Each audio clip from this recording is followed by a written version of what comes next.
There was talks about a major investor establishing a garment factory in Naivasha. Do we have any update on that? You know, this investment, sometimes we target an investor to set up in a certain area, but the investor has his own preferences. So for garment, and they prefer like Athi River, they prefer like Mombasa, where Kilifi is now coming up, because Mombasa is full. So, but for the milling part, they want to set up in Eldoret, near the, Eldoret, we had our own government milling of textile called Rivertex. And Rivertex. Yes, so they'll prefer to do it there. So in terms of milling, we're doing it there. In terms of ginning, we are putting, they want to be close to the cotton, just like the one we have done in Lamu. We now have a ginnery in Lamu. Then the milling part, that investor prefers to do it in Eldoret, but the actual garment and apparel, they love to do it in Athi River. Some they want to do it in Mombasa and Kilifi, close proximity to the port, I suppose.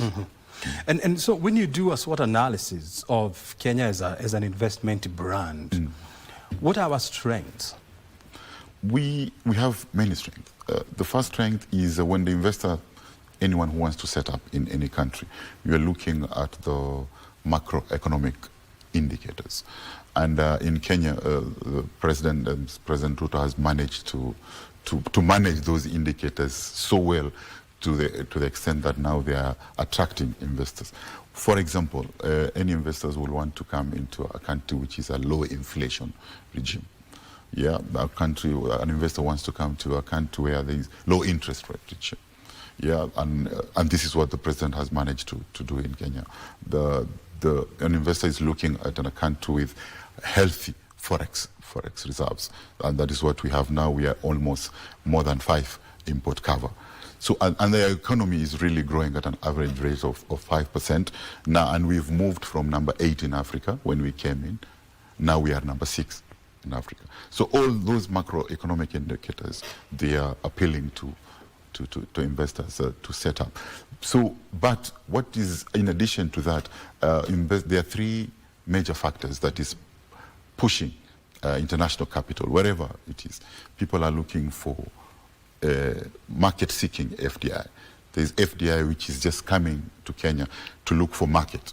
If I set up in Kenya, which markets can I access? Okay, and with that, we've done very well. If you set up in Kenya, you can access almost half of the global GDP. Okay, US, UK, UAE, we have just signed the economic partnership agreement with UAE, with European Union, and now we are also focusing on UAE and China.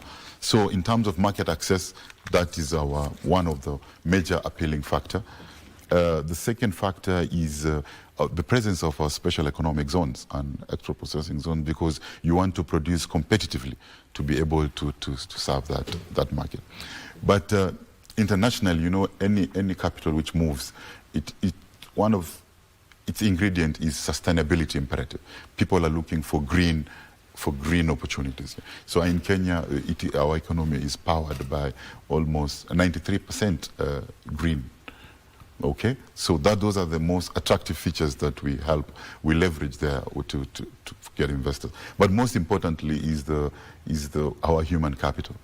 We have been rated number 1 in Africa in terms of our human capital, because that is a main factor of production. Very youthful and educated, skilled, and very ethical. And of course, good looking. We have very good looking Kenyans. And let's also address, the downsides or the risks. And corruption has been one of them, insecurity, political tension. How are you addressing this? Okay, I think, as I had said, there are types of environment that investors look at. So the first one on economic environment, I think the president has nailed it. Nobody can complain about that. So the second one maybe is on the political and security environment. And that is why the president has put a broad-based government to support its bottom-up economic transformation agenda. And you can see it's politically stable. Our country is politically stable. And gives them more confidence to set up here. So political and security, I think we are good. Even in Lamu, people were afraid of setting up in Lamu because of but people are now lined up to invest in Lamu. So politics and security, we're good in that kind of environment. Yeah. What about in terms of corruption? That is manageable in my view. I don't think that we rate too high in terms of corruption. Yeah. You talked about Kenya giving investors access to other markets, and you talked about various trade agreements that you have signed with different countries. Last year you signed with China? China we are about to sign. We are negotiating. You are negotiating now? Yes. We signed with the European Union. You signed with the European Union. Finally it was finalized? Yes. The US?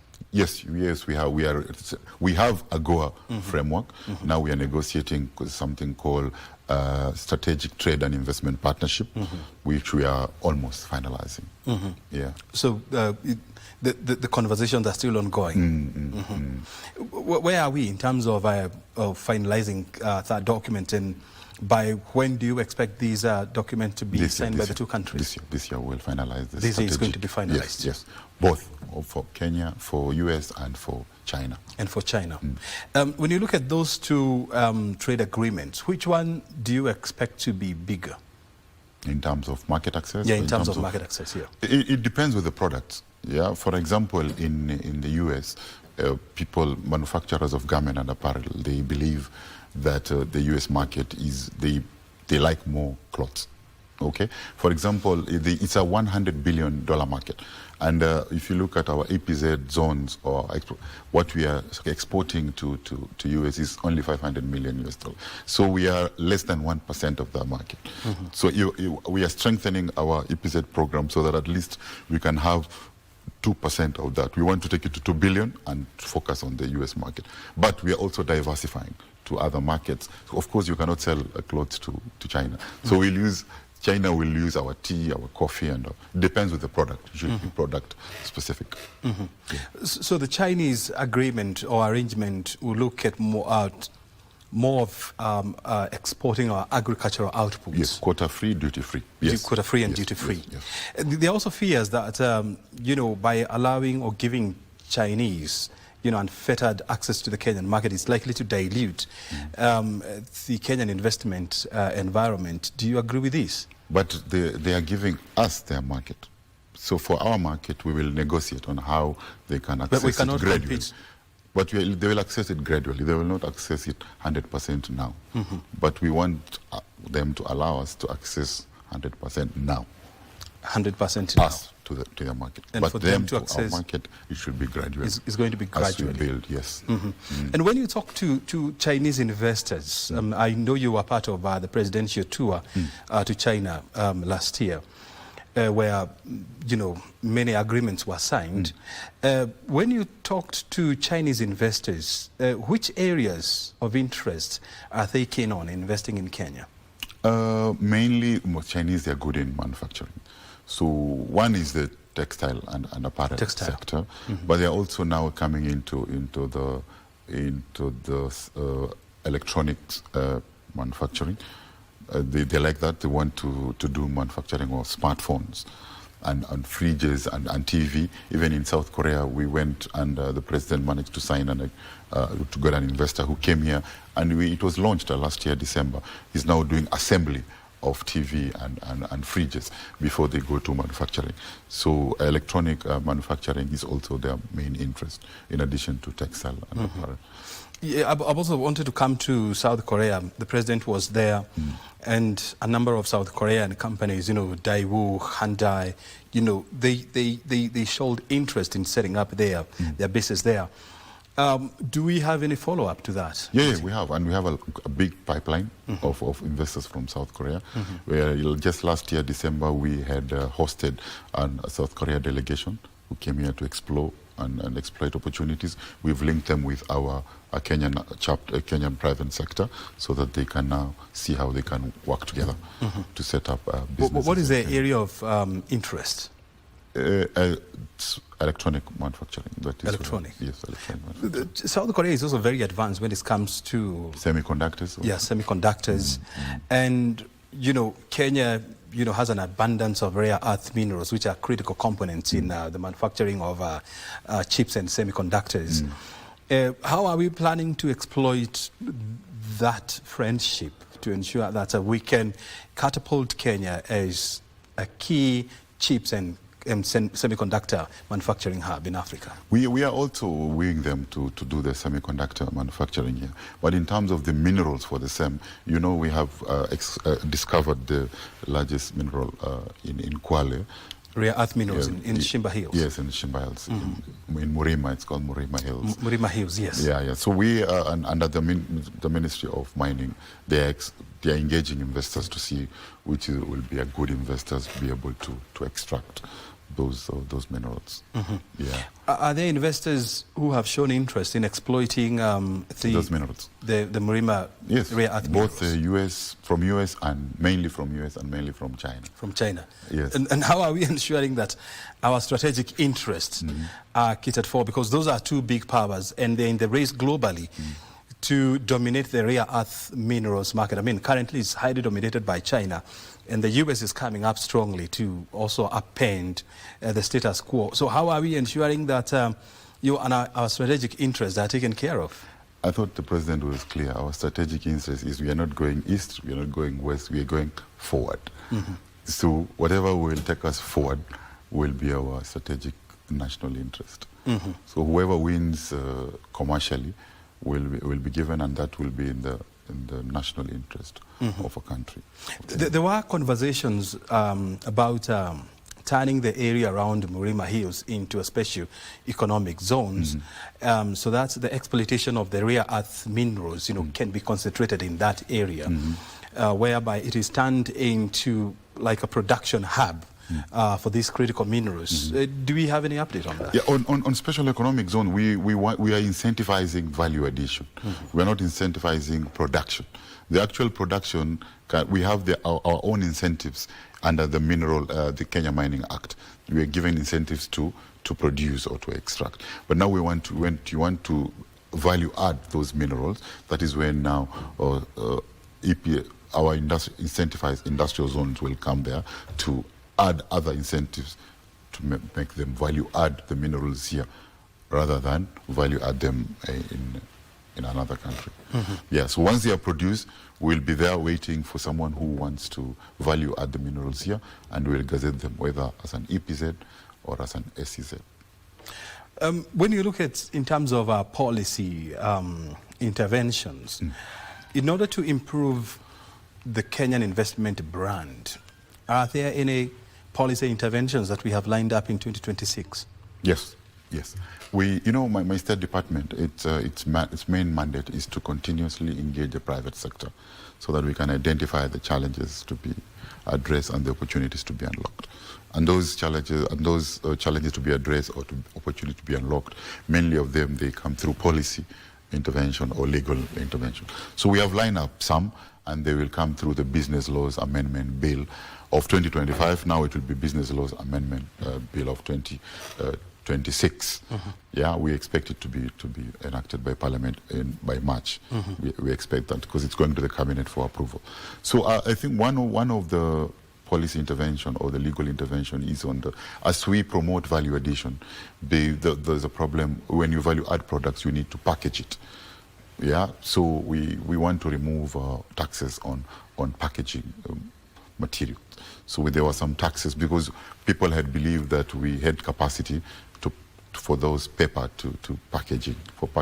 So we are removing the excise duties and the levies when it comes to packaging of value-added products.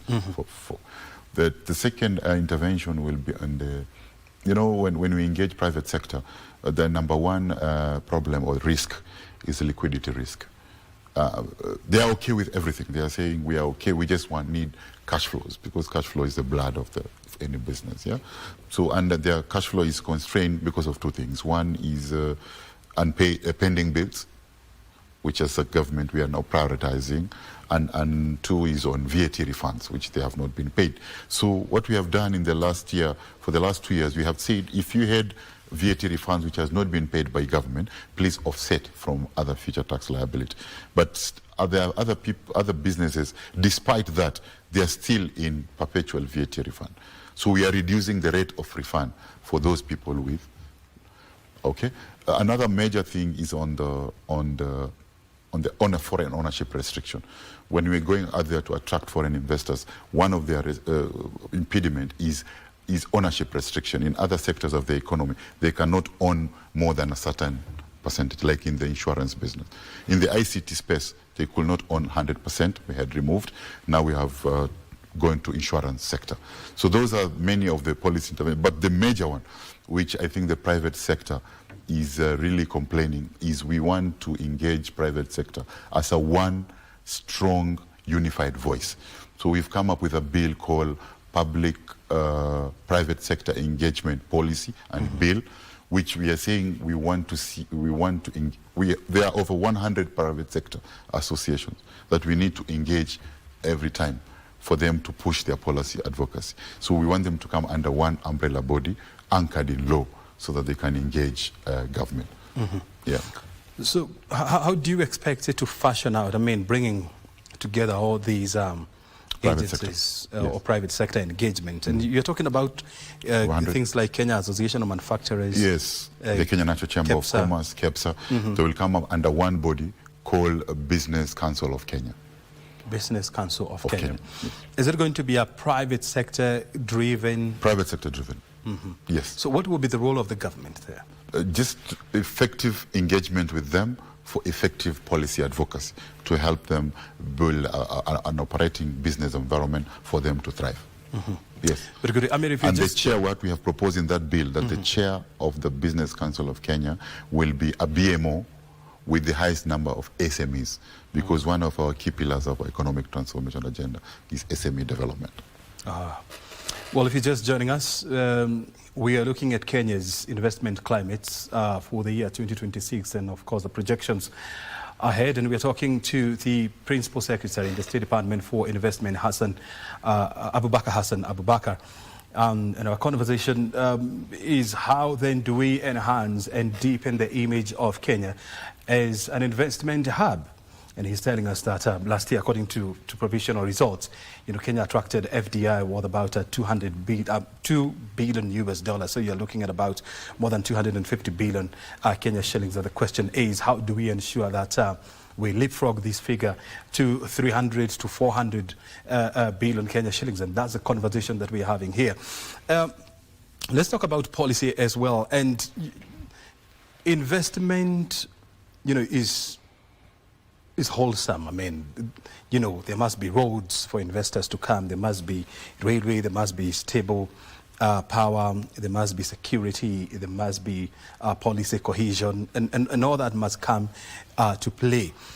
Let's talk about the issue of energy. And the president has been talking about this. For a country worth our size, and you're talking about the 6th biggest economy in Africa, with an installed power capacity of about 2,700 megawatts, less than 3,000, it's quite insignificant. 3.3, we are at 3.3. We're at 3.3 now? Yes.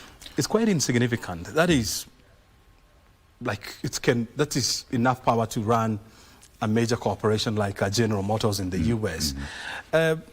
What are we doing to scale up energy in Kenya to ensure that, number one, we make it more affordable, and number two, we make it more available? So in terms of investment, investment can be, we are attracting investment on enablers, and one of the opportunities in the enablers is energy. Okay, and the others we are in fact we are also attracting investment in the productive enterprises, not the enablers, but product, where we are going to produce the goods to be. So on the enablers, energy, of course, is one of the priority sector for investment. And in the energy sector, there are 4 things that we are looking at. One is availability, reliability, affordability, and greenability. So in terms of greenability, we are the best in Africa and maybe in the world, because 92% of our energy is green. And the president is clear that we want to take it to 100% by 2030. Okay? So the problem now comes maybe on the affordability of of the energy. So what we have done so far, there are 3 interventions we've done. One is on the, and we're working with the Ministry of Energy, is on the time of use.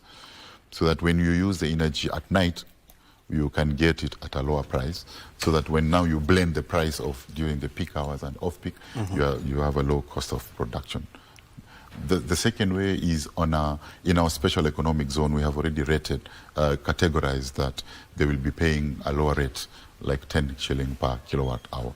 The third way of managing the affordability aspect is by allowing people to do captive power. So you can generate your own power and use it, or you can generate your own power to serve a certain clientele. For example, when we're building industrial parks, we want people to come and generate energy to serve that industrial park. So that industrial park will be able to, the enterprises there will be able to get the power directly from the private sector at a lower price. So that is what we are doing in the affordability space. On the reliability and the availability, where we want to generate more power, we have a lot of potential in the solar space, in the wind space, and in the geothermal space. So, and we are reviewing a lot of proposals to see how they can set up and produce the energy there to make us energy secure. When you look at our feed-in tariff that we are offering investors, you talked about 10? For special economic zones. For special economic zones, you're looking at 10 US cents? 10, yes. 10 US cents. Because the cost of production is around 7, so at least 10. But currently, it's around what is sold to household. It's, I think, 15 to 20. 15 to 20 US cents. Ethiopia, because of the abundance of power that they are having now, they are attracting investors by giving them a feed-in tariff of about 5 US cents, and that is really enticing a lot of investors. How do we then plan to compete with a country like Ethiopia, which is just up north our boundaries, by ensuring that we retain our competitive edge as an investment hub? First of all, our competitive edge is on the greenability of our energy. So if Ethiopia, they sell their but it's not green. Okay, so we have competitive advantage over them. And then we have other factors that were the Gate Dam that they commissioned the other day, which is the biggest hydro electric dam in Africa, is green, generating about 5,000 But in their grid, they are not at 93%. So we are more green than them. But they have more green energy than we do. No, because the dam itself... Yeah, but the percentage on the grid, Kenya is the one leading at 93, going to 100%. It's not, nobody has been able to match us. However, we are producing more, we have pipeline of investors who wants to produce more green energy. So what we need to do is to build up the need, and that is why the president is moving on an industrialization agenda, the KIPES and this special economic zone, so that we have more energy, the more industries that will demand the energy. Right? We are moving from our transport sector to e-mobility, so that we can consume more of the power that is being generated. Yeah. I know this is not in your domain, it is in the State Department for Industries and Trade. You talked about KIPES, yes, which by all standards, is supposed to revolutionize manufacturing, in counties. We've been talking about operationalizing them. Do you have any updates? Yeah. KIPE, they are basically they're supposed to be called agro-industrial parks, right? We just made the nomenclature change to county aggregation and industrial park. Because at county level, their competitive advantage of most counties are agricultural produce. But the biggest problem are two. One, whatever they are producing, there is a lot of post-harvest losses, which affects their productivity. That is why one component of KIPE is called aggregation. So we are providing the aggregation for the agricultural produce to avoid post-harvest losses. And then the second component is processing. So it's county aggregation and industrial park. So the industrial park now is for the value addition. So we want whatever they produce is aggregated and then value added. Okay. So we had planned to do 47, and right now we have prioritized 13 Okay, and 13. some, and some of them are already completed. Like in Meru, it's already completed. In Embo, it's already completed. In Kirinyaga, I was there last week. The County Aggregation Industrial Park is complete. Now we just need to fit few things on enablers so that now investors can start to set up there. Yeah. So full operationalization is expected to happen this year? Yes, the first 13. Yes. But it appears as we come to the end of this conversation, I also want to hear from you, from your projection. What are the key macros that are going to drive and define investment in Kenya in the year 2026? The first one is, people when they invest, they're looking at the low cost of capital. Okay, so the macro which we want that is going to define is the interest rate. So the lower the interest rate is, that means a lot of credit to private sector. And when we came in, the credit to private sector was around 380 billion. Now it's almost 500 billion.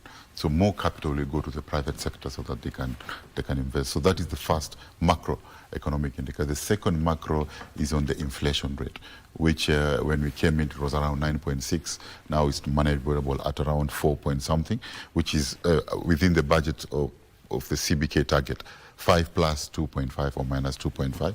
And the third one is on the forex reserves, because, for example, in the stability of our exchange rate, for example, in the stock exchange, when the foreign investors, they put money, they buy stocks, and then they want to sell so that they can get out. But if the exchange rate is volatile, they will get losses. So they prefer a stable exchange rate so that they can get in, make money, and get out.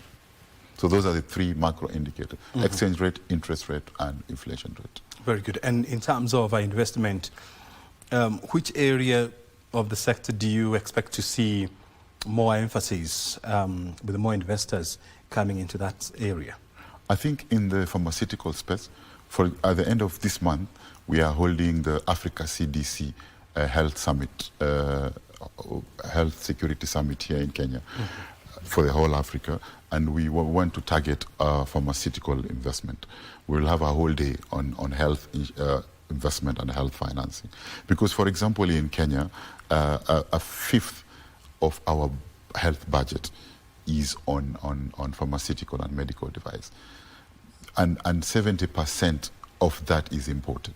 So we have a $1 billion market to import substitute if we do a lot of pharmaceutical manufacturing or pharmaceutical investment. So that is the target area, or a low-hanging fruit is in the pharmaceutical manufacturing investments. Very good.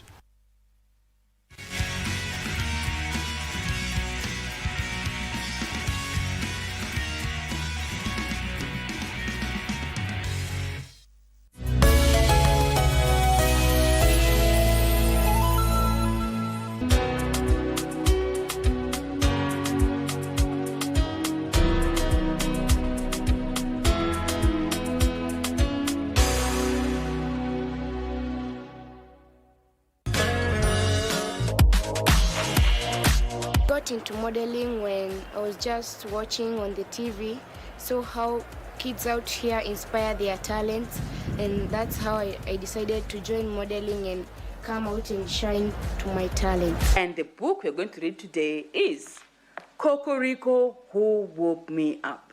A tutor who tutored the flute tried to tutor two tutors to toot. They'll be preparing for you an Italian Greek cake. They make us remember the motherly song, Akili Akili.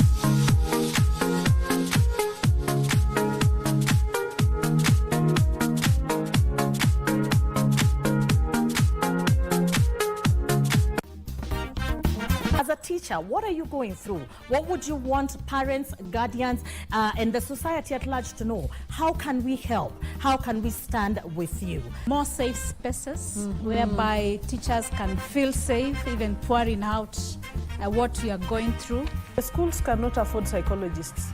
Why can't we have psychologists placed at county levels, sub-county levels, where teachers, students, parents, everybody can access them? So it is very important for the teachers to realize that it's okay not to be okay, and seek help where necessary, and also try to find coping mechanisms so that you can be in the good mental state.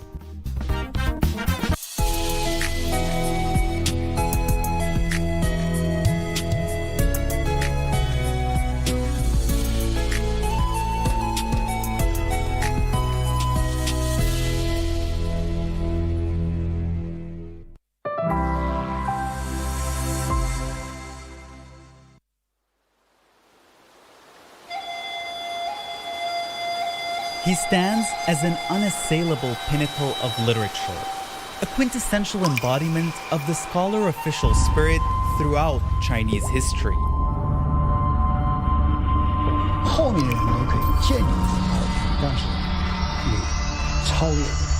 He is referred to as China's Da Vinci by foreign media. He has also been selected as a hero of the millennium. He is Su Dongpo.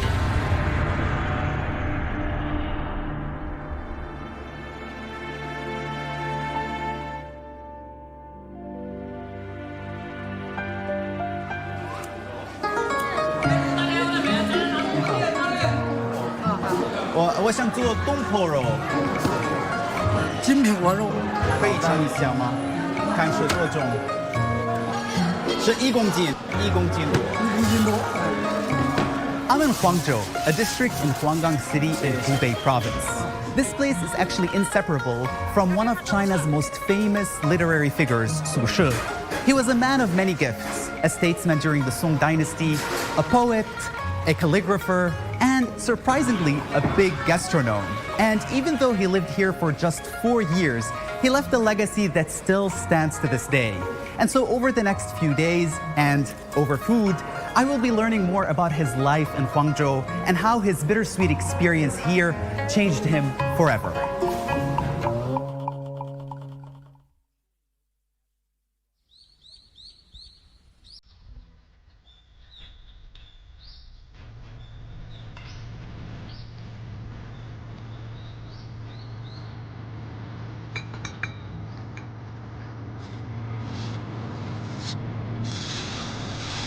Clean up the wall. Add water a little bit. Light up hay and firewood. Cover them to reduce flare. Waiting patiently, hurrying up has no meaning. It is done when long cooking is over. Huangzhou has good pork. The price is low as that for dirt. Rich people there refuse to eat. The poor don't know how to cook. I take it every morning in a bowl and satisfy my stomach till I'm full.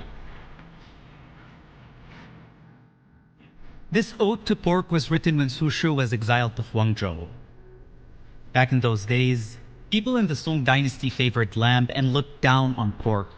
Common folks neither liked nor knew how to cook pork, keeping its price low.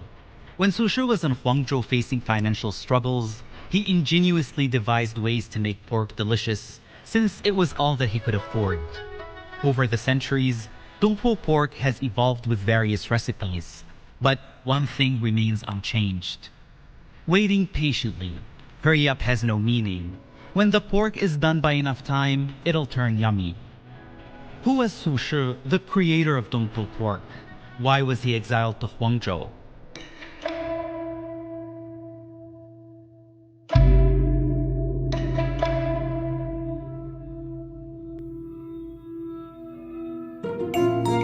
Su Shi was born into a renowned family of literati in Meishan, southwest China's Sichuan.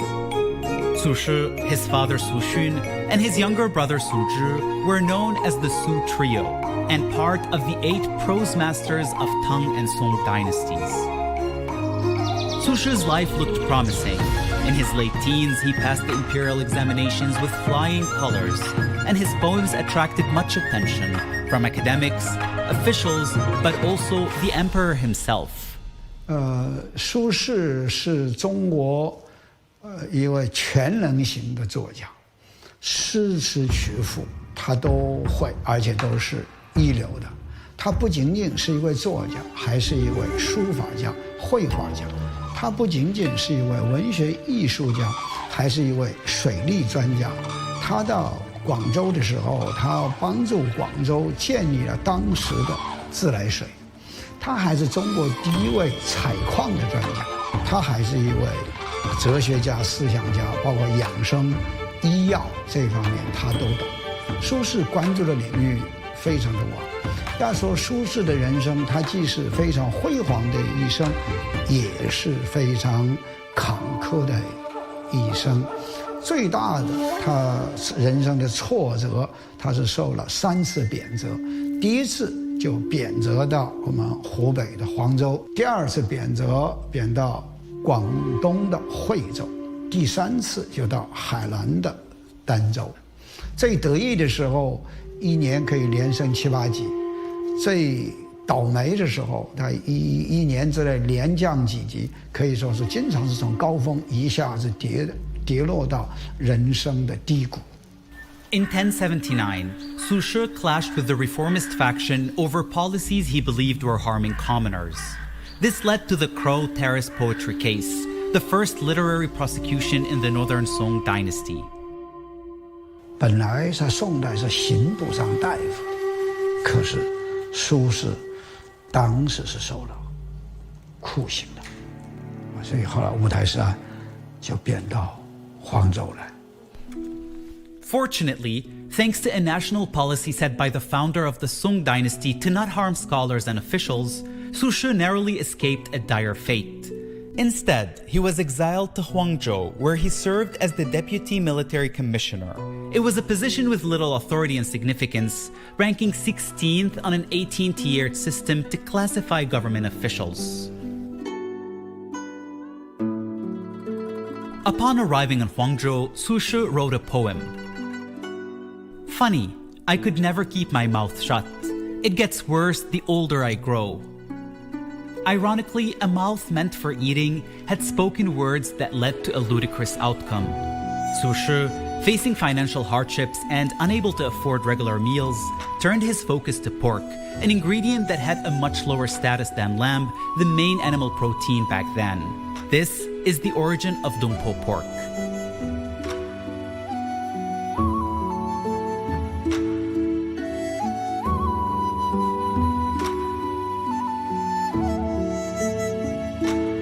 我说实话，我第一次看东坡肉有一点可怕，因为肥肉非常厚，哦，对，但是你吃的时候，我觉得不是太腻，对，然后是油而不腻，对对对，然后有软软的，对是，我觉得对，其实我觉得东坡肉肥肉最好吃，是吗？哎，我觉得还行吧，对，挺好。你第一次能做成这个样子，very good， 非常好了。When Su Shi first arrived in Huangzhou, he stayed at Dinghui Monastery. One sleepless night, he tossed and turned in bed, eventually getting up and going outside. It was then that he penned the famous poem 卜算子. 卜算子就是算命，预测今后的前途怎么样。 From a sparse plane tree hangs the waning moon. The water clock is still, and hushed is man. Who sees a hermit pacing up and down alone? Is it the shadow of a fugitive swan? Startled, he turns his head, with a grief none behold. Looking all over, he won't perch on branches dead, but on the lonely sandbank, cold. 苏轼是为民请命啊！我要说直话呀，我要把民间的真相、老百姓生活的真相告诉神佛。即使为了这个，我受贬谪，对，有后果，有后果，对，我受到迫害也在所不辞。这就是政治家的风骨，苏轼的风骨。这一般人做不到的。所以最后一句说：“寂寞沙洲冷啊！”我宁可我不在树上，舒适的地方我不去，我宁可就在沙洲里沙我头里一个人头，我在野外，我忍受这个寂寞，我也不随随便便的改变自己的态度，改变自己的人生选择。我曾经做过大数据统计分析，11首经典之作，6首是写在黄州，啊，这蒲扇子、切叶瓜手童这一首就写在这里。 Perhaps it never occurred to Su Shi that his life would take such a drastic turn. Remember, he was in his 40s, a successful statesman rising through the ranks and with a bright future ahead. But then, just like that, he fell out of favor with the emperor and was banished away from the center of power. He arrived here in Huangzhou with his eldest son early in 1080. No power, little money, and no place to stay. Luckily for him, the monks at Dinghui Monastery took him in, although only temporarily, and it was there that he wrote Bu Suanzi. Huangzhou would eventually turn to be the muse for the poet, inspiring some of his most timeless pieces like Dingfangbo and Chebifu. But the question is, how did Su Shi overcome the difficulties out here, and more importantly, in here? For that, I will be heading tomorrow to Angkor Temple for the answers. Huangzhou, now Huanggang City, is a significant birthplace of the Chan or Zen school of Chinese Buddhism, giving rise to and nurturing the 4th, 5th, and 6th patriarchs of Zen Buddhism. During his exile in Huangzhou, Su Shi frequented Angkor Temple near Dinghui Monastery, where he bathed, meditated, and engaged in Zen practices. It was here that he met the eminent monk Jilian, forming a connection with the esteemed master. 苏东坡一生的话，毫无疑问，就是受到了这种儒释道这3种思想的影响。格物致知，齐家治国平天下，这就是儒家思想。它是一种积极的为国家、为人民做贡献的一种思想。因为文人士大夫的话，他深受儒家文化的影响。那么道家的思想呢，它就是一种超凡脱俗的出世的思想。 佛家的思想又有不同，而且最现实的生活就是我现在的人生，我改变不了，但是我希望在来生获得一个永生，到达西方极乐世界。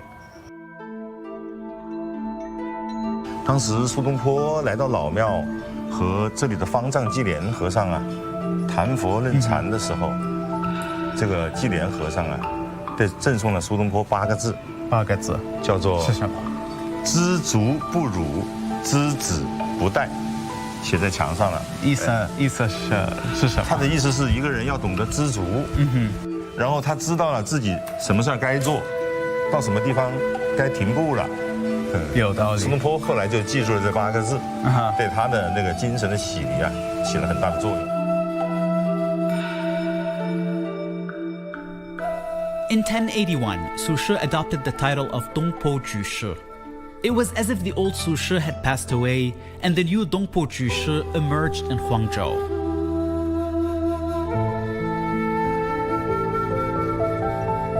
So, why did he choose to call himself Dongpo?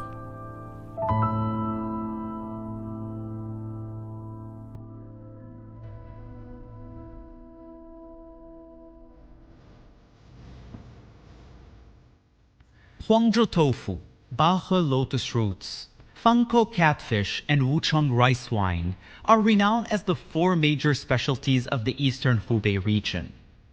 Huangzhou tofu has been famous since ancient times, and the gourmet Su Shi was quick to appreciate it. In 1081, with the help of a friend, Su Shi acquired about 8 acres of abandoned land to farm in Huangzhou. He planted soybeans in front and behind his house and ground them to make tofu. Boiled beans as cream and soybean fat as butter, burning oil candle as lighting, and pouring honey wine for drink. All things come from poor families, who, however, have nothing from the beginning till now. The poem mentions that all the wealth in the world is created through labor. During this period, Su Shi transformed from a government official to a farmer. Because this land was called Dongpo or Eastern Slope, he christened himself Dongpo Jushi. So what does this transformation represent? The answer lies in the fields. 我再拿个菜篮儿。好，走吧。走吧。